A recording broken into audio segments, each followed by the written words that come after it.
ఇది star casting ఒకటి. అంటే నాకు చిత్ర పరిశ్రమ మీద ఎందుకు ఇంత గౌరవం అంటే మనందరం కులాల మీద, మతాల మీద, ప్రాంతాల మీద, భాషల మీద కొట్టుకుంటూ ఉంటాం. But any film industry you take in this world, especially Indian film industry, దీనికి there is no caste discrimination, there is no region discrimination, there is no religion discrimination, nothing.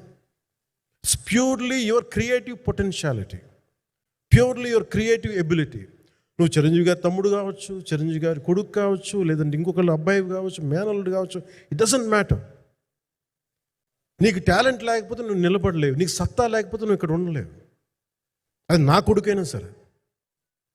It all depends నీకు ఎంత tenacity ఉంది, ఎంత perseverance ఉంది, ఎంత నిలబెట్టుకోగలవు, ఎంత నిలదొక్కుకోగలవు, ప్రతికూలతలు ఎంత బలంగా నిలబడగలవు. ఒక నిర్మాత సినిమా తీయడం అంటే ఒక యజ్ఞం చేయడం లాంటిది.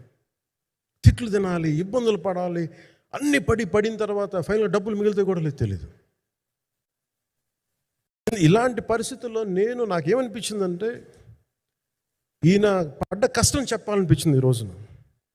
ఈ ప్రెస్ మీట్ తాలూకు ముఖ్య అంశం, ఒక చిన్న స్థాయి నుంచి వచ్చిన వ్యక్తి నిర్మాతగా ఎదిగి ఆయనకున్న పాపం, ఆయన మంచితనం ఆయన్ని శాపంగా అవ్వకూడదని చెప్పి ఒక ఉద్దేశంతో ఆయన మంచితనం చెప్పాలి, ఆయన ఒక మంచి సినిమా చేశారని చెప్పడానికి నేను ఈ రోజున మీ ముందుకు వచ్చాను.